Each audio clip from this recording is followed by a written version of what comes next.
Shalom sahabat Katolik. Sekilas mungkin banyak yang mengira agama Kristen Katolik dan Kristen Protestan tidak memiliki perbedaan. Namun anggapan tersebut keliru besar sebab banyak sekali perbedaan antara dua agama ini. Berikut Katolik Info telah merangkum 12 poin perbedaan antara dua agama ini yang dilansir dari Mata Indonesia.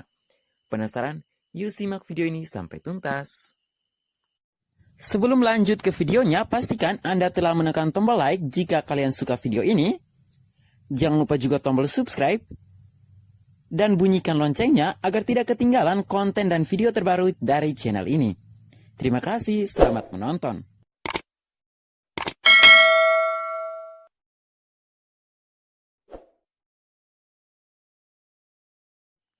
1. Protestan tidak mengakui Paus. Ya, ini adalah perbedaan paling utama antara Kristen Protestan dan Katolik. Paus adalah pemimpin tertinggi umat Katolik. Paus bertahta di Vatikan, Roma. Paus pertama adalah Santo Petrus, pemimpin dari ke-12 murid Yesus. Nah, dari kemunculan agama Katolik sejak abad pertama hingga sekarang, sudah ada sekitar 300-an Paus yang memimpin. Paus sekarang adalah Paus Fransiskus pertama yang menggantikan Paus Benediktus. Namun, agama Protestan tidak mengakui Paus dan tidak memiliki pemimpin tertinggi. 2. Orang Katolik bisa beribadah di gereja Katolik manapun. Ya, mengingat umat Katolik mengakui Paus sebagai satu-satunya pemimpin gereja tertinggi, maka implikasi praktisnya, orang Katolik bisa bebas beribadah di gereja Katolik manapun. Mau di Jakarta, Bandung, Malang, Manado, New York, sebab ajarannya sama. Tapi orang Protestan biasanya hanya pergi ke satu gereja yang sama seumur hidupnya karena tiap-tiap dominasi Kristen memiliki ajaran dan penafsiran yang berbeda. Bahkan tak jarang antara dominasi Protestan yang satu dengan yang lain berselisih paham gara-gara perbedaan pandangan itu. 3. Cuman orang Katolik yang membuat tanda salib. Ya, cara termudah membedakan yang mana orang Katolik dan yang mana orang Protestan adalah dengan memperhatikan saat mereka hendak berdoa. Biasanya sebelum dan sesudah berdoa, orang Katolik membuat tanda salib, sedangkan hal itu tak ditemukan pada orang Protestan. Ya, alasannya orang Protestan tidak memakai tanda salib karena mereka berpegang teguh pada ajaran Martin Luther soal pola spiritual atau dalam kitab suci sebagai dasar ajaran tertinggi. Sehingga hal-hal yang tidak ada dalam kitab suci dianggap tak sesuai dengan semangat dan awal Kristiani. Dan mereka menilai tanda salib sebagai warisan dari tradisi jemaat Kristen pada awal abad ke-2. Tak hanya itu, mereka juga berkeyakinan bahwa Yesus Kristus tak pernah mengajarkan penggunaan tanda salib dalam berdoa. Maka mereka langsung saja berdoa tanpa harus menggunakan tanda salib. Nah, umat Kristen Protestan juga sangat jarang melakukan ibadat menggunakan simbol-simbol seperti salib. Bahkan, pada salib gereja Protestan tak ada corpus atau tubuh Kristus seperti dalam gereja Katolik. Alasannya karena mereka menilai tak ada bukti sejarah yang kuat kalau Yesus wafat di salib. Umumnya hal tersebut terjadi karena para pengikut Kristen Protestan berasal dari pengikut Perjanjian Baru. 4. Perbedaan kitab suci. Ya, nama kitab suci orang Katolik dan Protestan sebenarnya sama, yaitu Alkitab. Bukan Injil ya, karena Injil hanyalah sebagian kecil dari isi Alkitab yang khusus menceritakan kehidupan Yesus. Meski demikian, ada perbedaan mencolok dalam Alkitab orang Katolik dan Protestan. Alkitab Katolik lebih tebal daripada Alkitab Protestan. Soalnya di dalam Alkitab Katolik ada tambahan 12 kitab yang dinamakan Kamika. Namun bagi kitab-kitab tersebut tak diakui kebenarannya di agama Protestan. Salah satu alasan orang Protestan tak mengakui kitab-kitab ini karena mereka tidak mempercayai adanya gagasan api penyucian atau wilayah di antara surga dan neraka, yang dipercaya oleh orang Katolik sebagai tempat bagi orang yang sudah meninggal yang mengentaskan diri sebelum masuk ke surga. Nah, doktrin ini cuma ada di kitab Kanonika.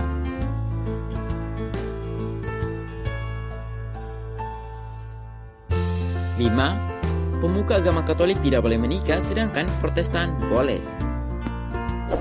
Para pemuka agama Katolik mulai dari pastor hingga paus tak boleh menikah alias hidup selibat seumur hidup. Hal ini merujuk pada ajaran Tuhan Yesus sendiri yang selama hidupnya tak pernah menikah. Selain itu, tujuannya agar mereka bisa berkonsentrasi dalam mengajarkan agama Katolik. Sementara dalam gereja Protestan, pendeta diperbolehkan menikah. 6. Katolik menguduskan Bunda Maria, sedangkan Protestan melarang. Ya, umat Katolik sangat menguduskan Bunda Maria sebagai ibunda dari Yesus Kristus. Umumnya yang namanya orang Katolik memang sangat mencintai dan menghormati Bunda Maria. Sebagai penghormatan kepada Bunda Maria dalam agama Katolik, ada kebiasaan berdoa rosario dan berziarah ke Gua Maria setiap bulan Mei dan Oktober. Tapi di Protestan, tak ada kebiasaan semacam itu karena ajarannya memang melarang menguduskan Bunda Maria. Mengingat Martin Luther di awal mendirikan Protestan pada abad ke-16 berpendapat bahwa Bunda Maria ibunda Yesus adalah wanita biasa sebagaimana layaknya seorang ibu.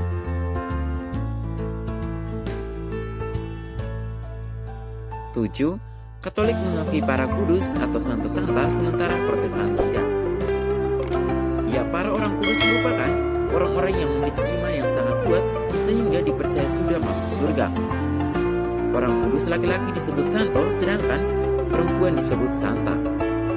Nama-nama para kudus ini biasanya digunakan sebagai nama gereja, misalnya Gereja Santa Maria, Gereja Santo Petrus, dan lain-lain. Para kudus juga punya hari perayaan sendiri. Misalnya hari Santa Valentine dirayakan setiap tanggal 14 Februari. Nama orang kudus juga digunakan umat Katolik sebagai nama baptis setiap orang Katolik, seperti contohnya Thomas, Maria, Anastasia, Bernadette, Benedictus, Yohanes, Franciscus Xaverius, dan masih banyak lagi yang lainnya. Namun pada umat Kristen tidak mengakui keberadaan orang kudus. Sedangkan untuk baptis bayi, umat Kristen biasanya memakai nama-nama nabi, contohnya Samuel, Abraham, Adams, David, dan sebagainya.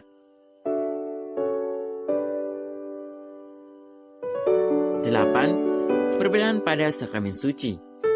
Pada agama Katolik ada 7 macam sakramen suci, yakni sakramen baptis yang umumnya dilakukan pada saat masih bayi atau orang dari luar Katolik yang ingin masuk menjadi Katolik. Lalu sakramen Krisma yang diberikan pada saat usia remaja sebagai sakramen penguatan. Kemudian sakramen Ekaristi yang diterima sebagai simbol persatuan umat dengan Yesus Kristus yang dirayakan setiap minggu di gereja. Lalu ada sakramen imamat yang diberikan khusus kepada yang membeli selibat sebagai pastor. Dan ada sakramen pernikahan serta sakramen pengakuan dosa. Ada juga sakramen pengurapan orang sakit yang dipercaya sebagai bekal bagi orang yang mengalami sakratul maut untuk bisa diizinkan masuk ke surga.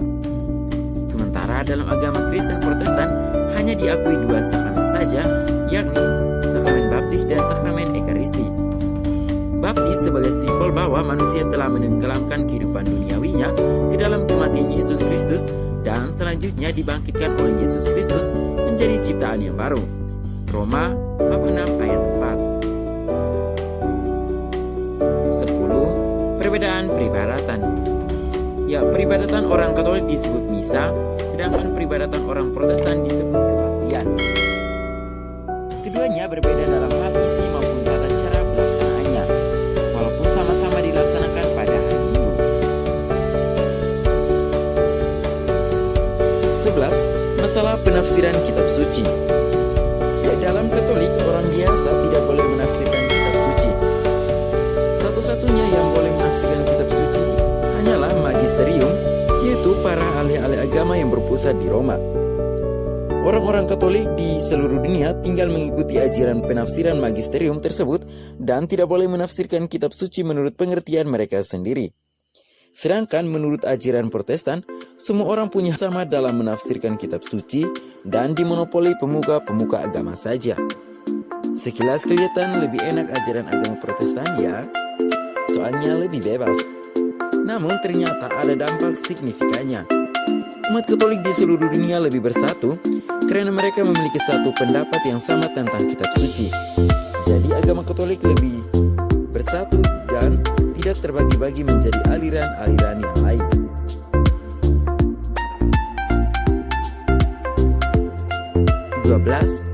Katolik boleh menggunakan patung, sedangkan Protestan tidak. Di gereja Katolik biasanya dihias dengan patung-patung, entah itu patung Yesus, Bunda Maria, atau para santo atau santa, hingga patung malaikat. Maksudnya agar punya pandangan seperti apa mereka itu atau gak abstrak. Akan tetapi kaum Protestan mengharamkan penggunaan patung dalam gereja, soalnya dianggap berhala. Nah, implikasinya dari pelanggaran patung ini, salib Katolik memiliki patung Yesus di tengahnya, sedangkan salib Protestan hanya salib biasa tanpa patung di tengahnya. Jadi bisalah kalian bedakan apakah seorang itu Katolik atau Protestan dari salib di rumahnya.